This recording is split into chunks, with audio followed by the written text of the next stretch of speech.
Assalamualaikum warahmatullahi wabarakatuh. Halo semuanya, kenalkan nama saya Najwa Fadia dari kelas 3A Prodi Pendidikan Guru Sekolah Dasar. Di sini saya ingin berbagi ilmu dan pengetahuan kepada kalian terkait perspektif global dalam bidang politik, konteks kerjasama internasional. Jangan lupa disimak video selanjutnya. Bye-bye. Oke, jadi tadi aku udah menjelaskan ingin berbagi ilmu dan pengetahuan aku kepada kalian terkait perspektif global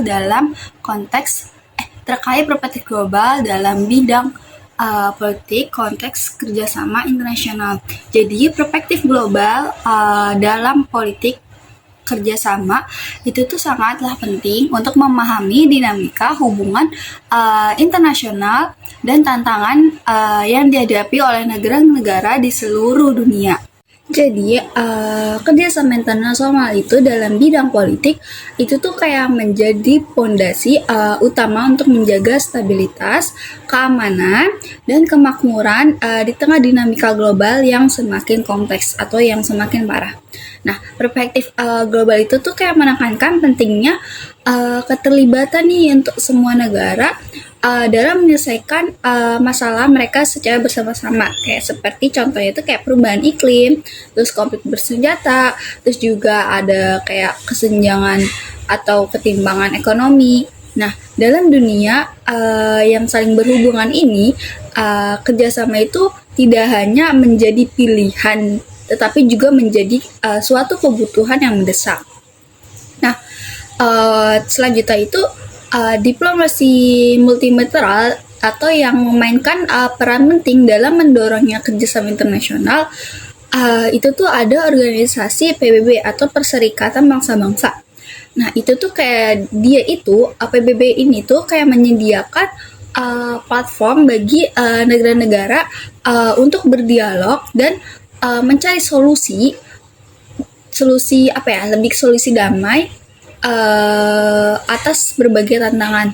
Dan juga kayak selain itu kayak forum internasional itu ada seperti G20 yang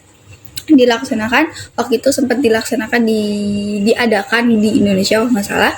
Terus juga ada ASEAN dan juga ada Uni Afrika yang menjadi wadah penting untuk menyelaraskan kepentingan nasional dengan tujuan global yang lebih besar. Terus juga keamanan internasional itu tuh merupakan salah satu fokus utama dalam kerjasama global. Kenapa? Karena melalui aliansi politik seperti NATO, negara-negara yang bekerja sama untuk mempertahankan keamanan bersama itu kan misi penjaga perdamaian PBB itu juga membuktikan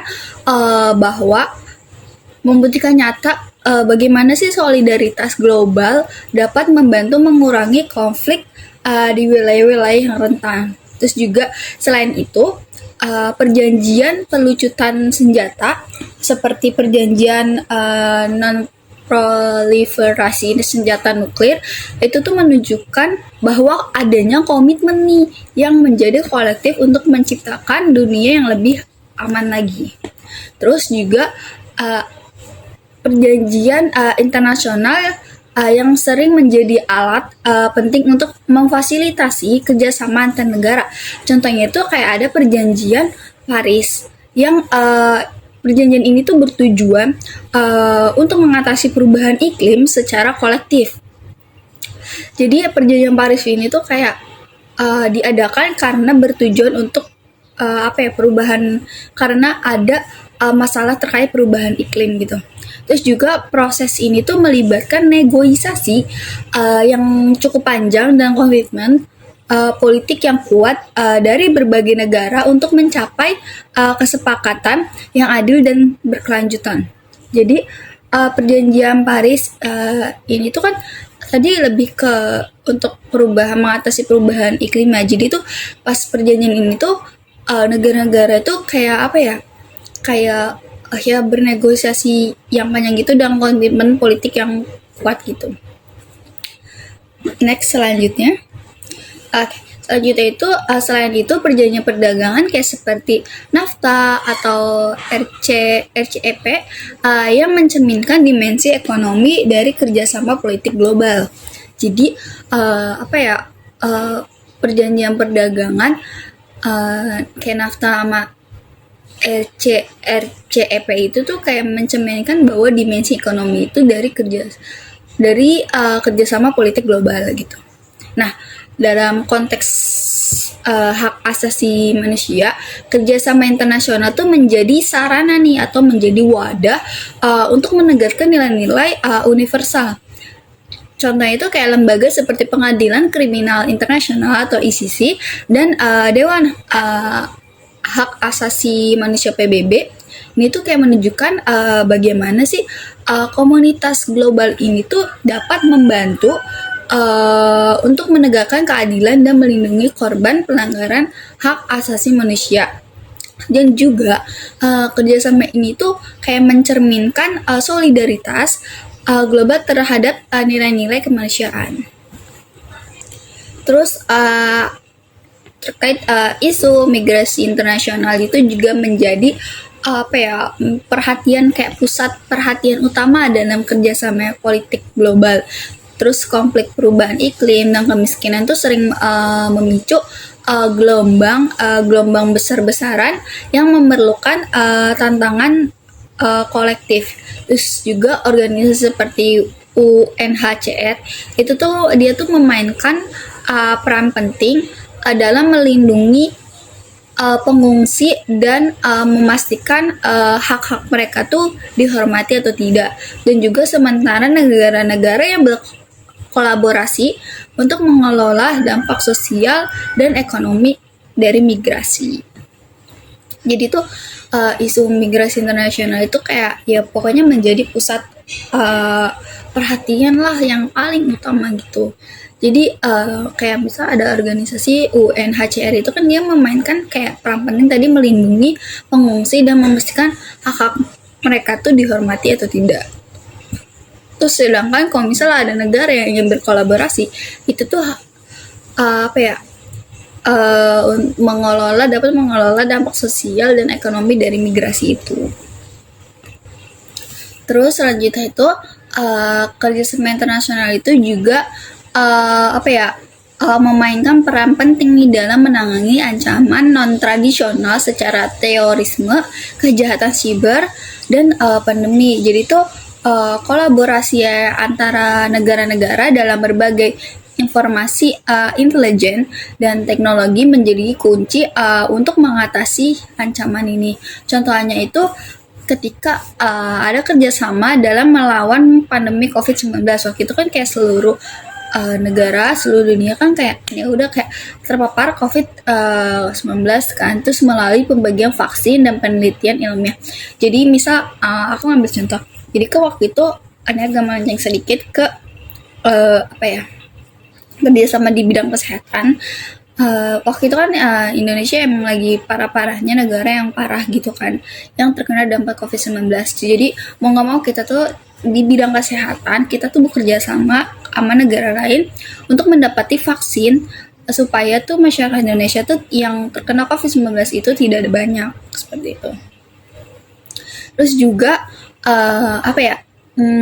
tantangan dalam kerjasama internasional itu tidak dapat diabaikan. Jadi tuh kayak ya udah tantangan dalam kerjasama internasional tuh kayak ya udah nggak bisa lu tinggalkan, nggak bisa diabaikan juga. Terus juga persaingan geopolitik antara kekuatan besar kayak seperti negara Amerika Serikat, Cina, dan Rusia itu seringkali mempersulit upaya kolektif. Ketegangan ini dapat memperlambat proses pengambilan keputusan di organisasi internasional dan menimbulkan krisis kepercayaan antar negara. Jadi kan karena negara Amerika Serikat, Cina, dan Rusia ini dia tuh mempunyai kekuatan yang lebih besar, maksudnya ya dia kekuatan yang lebih besar daripada negara-negara yang lain. Jadi tuh kayak misalnya kayak dapat mempersulit gitu loh. Kayak misal kan Amerika, Cina, Rusia itu kayak bukan mempersulit sih, kayak mempunyai kekuatan besar kan, dan itu tuh kayak adanya suatu ketegangan yang dapat memperlambat proses pengambilan keputusan di organisasi internasional dan menimbulkan krisis kepercayaan antar negara. Jadi tuh kalau misalnya Amerika, Cina, dan Rusia ini ikut organisasi, terus di organisasi itu tiga negara ini tuh adanya ketegangan. Nah itu tuh kayak ya udah kayak mempersulit kita dalam mengambil keputusan, dan juga tuh kayak negara-negara yang tidak mempunyai kekuatan besar tuh kayak krisis banget kepercayaan gitu loh antar suatu negara. Bisa contohnya kayak gitu. Terus juga kedaulatan negara itu juga menjadi salah satu hambatan dalam kerjasama internasional. Jadi banyak negara nih yang nggak mau menyerahkan sebagian kontrol kepada lembaga internasional. Jadi kayak kadang tuh kayak dianggap kayak mengancam kepentingan nasional. Jadi tuh kayak apa ya? Kedaulatan negara itu menjadi suatu hambatan. Jadi kayak banyak negara tuh yang nggak mau nih menyerahkan kontrol pada lembaga internasional. Jadi kayak kadang tuh dianggap kayak apa sih, kayak mengancam gitu ya. Terus hal ini tuh sering terlihat dalam penolakan beberapa negara terhadap perjanjian yang memerlukan komitmen yang tinggi seperti perjanjian Paris atau perjanjian perdagangan bebas. Gitu tuh kayak apa ya, terlihat dalam penolakan beberapa negara terhadap perjanjian yang komitmennya tinggi. Jadi itu kayak misal ada nih kayak suatu apa ya perjanjian tapi komitmennya tinggi, jadi itu dia kayak nggak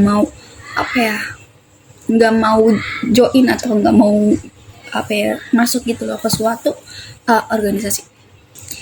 Nah, namun di tengah tantangan tersebut tuh terdapat banyak banget peluang karena tuh untuk memperkuat kerjasama internasional, dan juga teknologi digital itu kayak misalnya itu dapat digunakan untuk meningkatkan transparansi dan efisiensi dalam diplomasi.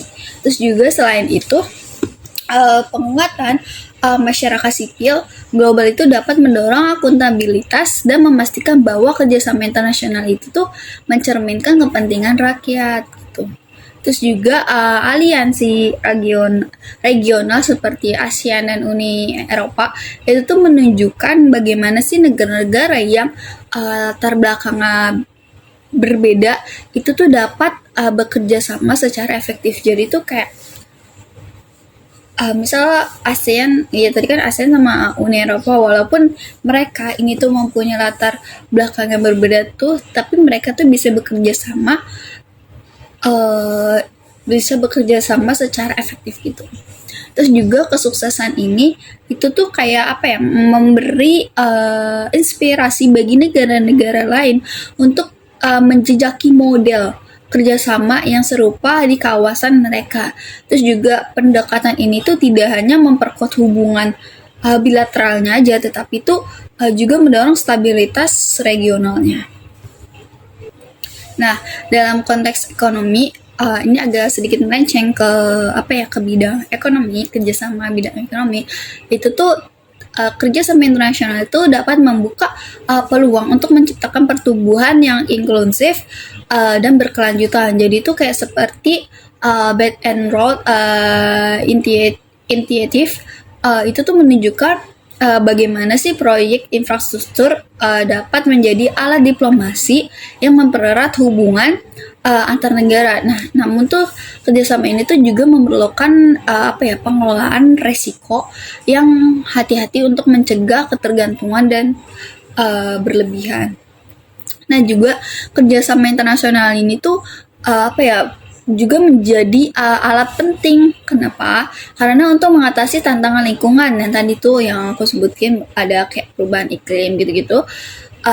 Perubahan iklim tuh kayak menjadi salah satu ancaman terbesar bagi seluruh manusia yang ada di muka bumi ini, dan hanya melalui upaya kolektif tantangan ini tuh dapat diatasi. Nah, jadi tuh dengan adanya kerjasama, ketika kita apa ya, dapati tantangan itu ya udah kita dapat apa ya, mengupayakan gitu loh, lebih kolektif gitu, lebih kayak tantangan itu ya udah dapat kita atasi bersama-sama gitu. Terus juga kerjasama dalam teknologi bersih dan energi terbarukan memberikan harapan bagi masa depan yang lebih hijau lagi. Jadi kayak kerjasama dalam teknologi teknologi bersih. Jadi kayak semakin apa ya, teknologi bersih itu kayak pasti kan teknologi, maksudnya kayak kerjasama dengan teknologi bersih dan energi itu tuh kayak terbaru, maksudnya kayak ya udah lebih lebih maksudnya lebih bersih, maksudnya kayak lebih apa ya, lebih meningkat lagi lah untuk memberikan harapan bagi masa depan yang lebih apa ya, hijau lagi kayak gitu. Nah, terus juga perspektif global dalam bidang politik itu juga mencakup penguatan tata kelola yang lebih inklusif dan adil. Jadi itu reformasi dalam organisasi internasional seperti perluasan Dewan Keamanan PBB itu tuh diperlukan untuk mencerminkan perubahan dalam distribusi kekuasaan global, dan juga dengan pendekatan ini tuh kerjasama itu dapat menjadi lebih efektif dan juga lebih relevan lagi. Nah, jadi kerjasama internasional itu apa ya, cerminan dari semangat solidaritas dan tanggung jawab bersama. Terus di tengah dunia yang semakin terfragmentasi dan semakin banyak banget konflik, pentingnya untuk terus memperkuat kemitraan global demi mencapai tujuan bersama seperti perdamaian, keadilan, kesejahteraan bagi semua umat yang ada di dunia. Terus juga perspektif global ini tuh juga kayak apa ya, kayak menuntut kita tuh untuk lebih keberanian, kreativitas, komitmen dari semua pihak untuk menciptakan masa depan yang lebih baik lagi. Nah, tadi kan aku udah menjelaskan kan kayak seperti apa sih tadi apa ya, perspektif global dalam bidang politik konteksnya kerjasama. Tadi aku udah menjelaskan, jadi sekarang aku mau menjelaskannya juga apa ya, politik global itu politik global perspektif kerjasama internasional itu yang tadi sempat aku bilang bahwa apa ya, dia tuh kayak memainkan peran pentingnya dalam membangun stabilitas, keamanan, dan kesejahteraan global. Nah, dalam perspektif global bidang politik, konteksnya kerjasama internasional itu tuh kayak ada beberapa dimensi utama dari kerjasama internasional dalam bidang politik. Contohnya itu ada diplomasi multilateral, itu tuh lebih ke apa ya, organisasi internasional kayak seperti PBB itu tuh, atau biasa kita sebut Perserikatan Bangsa-Bangsa, yang aku bilang di awal bahwa mereka itu memfasilitasi kerjasama antar negara dalam mengatasi tantangan global seperti perubahan iklim, konflik bersenjata, dan bencana kemanusiaan. Nah, melalui diplomasi multilateral ini tuh negara-negara tuh dapat apa ya, merunding solusi damainya mereka nih untuk konflik, dan memastikan bahwa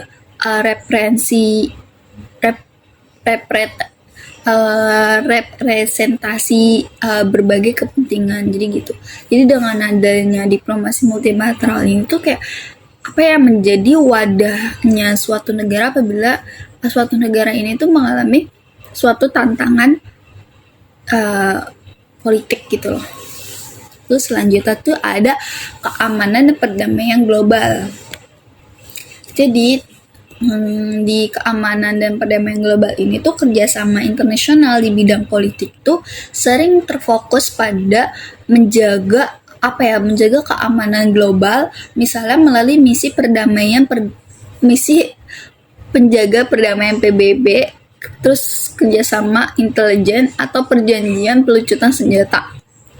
Terus biasanya contohnya itu kayak trade aku agak Inggris sih susah. Trade on the non-proliferation of nuclear weapons atau seperti itu. Itu tuh artinya itu perjanjian non-proliferasi senjata nuklir.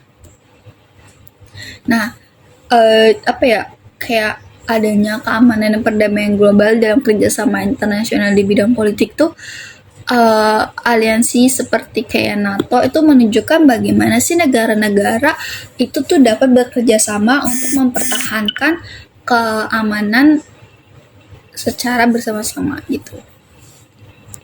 Terus selanjutnya tuh ada perjanjian dan kerangka kerjasama. Jadi itu kerjasama internasional itu tuh sering banget diwujudkan dalam bentuk perjanjian internasional seperti perjanjian Paris tadi itu terkait tentang perubahan iklim dalam konteks perdamaian regional. Terus juga proses negosiasi dan ratifikasi perjanjian ini tuh melibatkan banyak pihak nih dengan kepentingan yang berbeda-beda. Terus tadi juga ada hak asasi manusia dan tata kelola global. Jadi itu kayak lembaga internasional seperti UNHCR atau Komisioner Tinggi PBB untuk pengungsi dan juga ICC untuk pengadilan kriminal internasional itu menunjukkan upaya kolektif untuk menegakkan hak asasi manusia dan akuntabilitas di tingkat global. Jadi tuh negara-negara yang bekerja sama ini tuh untuk memastikan bahwa ada gak sih keadilan dan juga ada gak sih nilai-nilai universal yang harus kita tegakkan kayak gitu. Nah, selanjutnya itu ada isu politik, isu ekonomi dan politik yang terkait. Jadi itu kan aku bilang bahwa kerjasama perspektif global dan konteks politik dalam bidang politik, konteks kerjasama internasional itu tuh apa ya? Tantangan global itu seperti kayak ketimpangan ekonomi, migrasi internasional, dan perdagangan bebas yang sering melibatkan kerjasama erat antar negara. Misal kayak WTO atau World Trade Organization itu tuh dia tuh mengelola perselisihan perdagangan antar negara. Dan juga tuh perjanjian seperti Belt and Road Initiative itu tuh kayak memperlihatkan dimensi politik dalam proyek ekonomi. Jadi tuh aku bilang bahwa perspektif global dalam bidang politik konteks kerjasama internasional itu pasti nggak jauh-jauh dari ekonomi kan, dari isu-isu ekonomi. Jadi kayak gitu. Nah tadi kan aku udah ngasih tahu tuh kayak ada beberapa dimensi-dimensi perspektif global dalam bidang politik konteks kerjasama internasional. Nah, itu tuh aku juga mau ngasih tahu sih tantangan-tantangan dalam kerjasama internasional itu apa aja. Yang pertama itu ada persaingan geopolitik. Ini tuh lebih ke tegangan antara kekuatan besar seperti negara Amerika Serikat, Cina sama Rusia. Itu tuh dapat mempersulit kerjasama dalam isu-isu global. Jadi tuh tiga negara ini tuh dia kan emang mempunyai kekuatan yang lebih besar ya. Jadi ketika negara di bawahnya tiga negara yang mempunyai kekuatan besar ini ya udah dia mempunyai hak gitu loh. Jadi bukan mempunyai hak sih. Jadi misalnya ada satu negara yang di bawah tiga negara ini tuh yang tidak memiliki kekuatan besar mengajak kerjasama, itu pasti tiga negara ini tuh kayak ya udah kayak mempersulit kita untuk bekerja sama dalam isu-isu global gitu. Jadi kayak ya udah lu punya kekuasaan, ya udah lu nggak bisa ngatur kita gitu lah istilahnya. Nah terus yang kedua ada kedaulatan negara. Jadi itu beberapa negara tuh enggak mau untuk menyerahkan sebagian kontrol mereka kepada organisasi nasional yang tadi sempat aku bilang, yang sempat aku jelaskan tadi. Nah terus ada krisis kepercayaan. Nah ini tuh apa ya? Kenapa sih krisis kepercayaan ini menjadi tantangan dalam kerjasama internasional? Karena adanya ketidakpercayaan di antara negara-negara itu dapat memperlambat proses negosiasinya kayak gitu. Terus juga kerjasama internasional dalam bidang politik itu tuh membutuhkan komitmen, kepercayaan, dan pendekatan pragmatis untuk mencapai tujuan bersama. Jadi itu kayak kalau misalnya misalnya ada satu negara dia tuh mengajaki kerjasama internasional tapi dalam bidang politik, itu tuh kayak Tapi kalau kamu nggak punya komitmen, kamu nggak punya kepercayaan, kamu nggak punya pendekatan yang pragmatis, ya udah kamu tuh nggak punya tujuan bersama sama negara-negara yang lain gitu. Nah, jadi itu di tengah tantangan global yang semakin kompleks atau yang semakin sering banget bermunculan, itu tuh dengan adanya kerjasama internasional itu tuh dapat menjadi lebih relevan gitu loh. Kayak lebih relevan dalam menangani isu-isunya, menangani tantangan-tantangan yang dihadapi dunia dalam bidang politik, konteksnya kerjasama internasional. Sekian dari saya terkait pengetahuan dan ilmu yang telah aku sampaikan dalam perspektif global bidang politik konteks kerjasama. Mohon maaf apabila ada kesalahan kata atau ada informasi-informasi yang masih kurang valid atau kurang fakta. Mohon maaf. Wabillahi taufiq hidayah. Wassalamualaikum warahmatullahi wabarakatuh. Bye-bye semua.